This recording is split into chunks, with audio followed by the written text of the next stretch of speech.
For quite some time, I've been wanting to upload some sort of resource coming from myself that people could probably use. And I had some trouble figuring out where to start.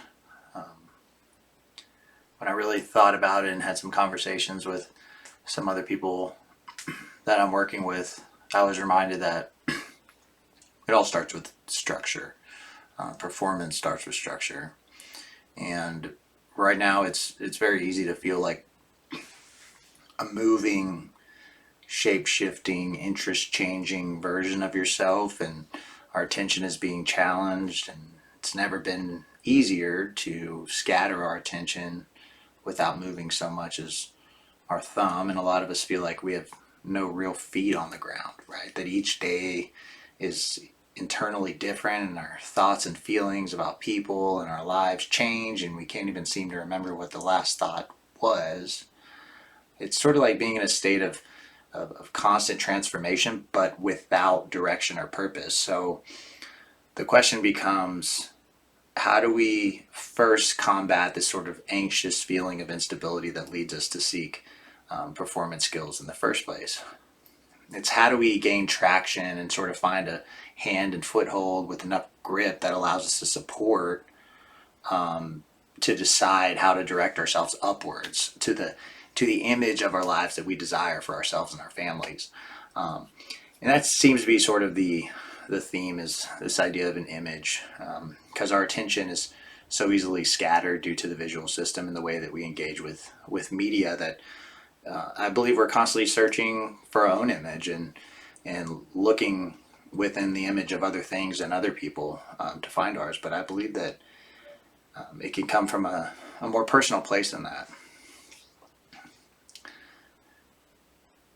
The brain has a special ability to recognize and reorganize its structure and function in response to input from our environment. So when we spend a majority of our time searching for answers to our lives on social media and chasing this sort of dopaminergic inspiration, our brain is actually just shuffling and scattering about all sorts of visual data and influences, to reach a perfectly confused state of idleness. There's no real chronology or order or step structure. It means we need to get something down. It means we need to take all this confusion and this constant attention scattering and see it and organize it and order it so that we can work with it, right? You can't work with random data until you start to organize it and make a logical piece of information flow out of it. So what I mean by that is this, a pen, right? That's where it starts, is putting down on paper what you're thinking about, how you're feeling day to day, things you like, things you don't like, things that are happening in relationships that you have, interests, hobbies, goals, fears. There's no rules to writing it down right now, because there's no rules to what you are probably currently doing, right? There's no boundaries whenever you sit down and scroll and search the internet. For a lot of people, there's no boundaries. It's just sort of whatever comes up. And that is a similar thing with trying to gauge your thoughts. So again, when you write these things down, you're using the visual system to sort of influence your neural circuits, and the result is an impact of our perception of our lives. It feels a lot less chaotic, I believe, over time. So yeah, so this helps us sort of retain some of the information that we'd like to retain, and discard of this kind of scattery junk stuff, because we've all had this life-changing realization at some point, right? And what it turns out to be is just that. It's, oh, I had this crazy realization yesterday, I just can't remember it. Man, damn, should have written that down. Okay, so you may be saying, like, okay, like, I get journaling, I know I need to write. I've been told that in the past. Writing is good, journaling is good. It helps us see our thoughts and our feelings. It helps us express ourselves and kind of vent.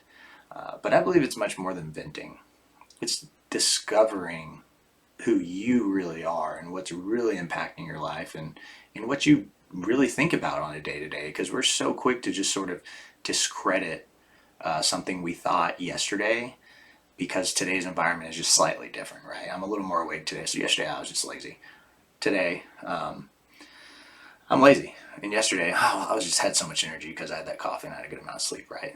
So I was thinking different things and we just shove it off. So a lot of people say, well, where do I even start then? If everything is different, then how do I even know what I'm going to start writing down as the right thing?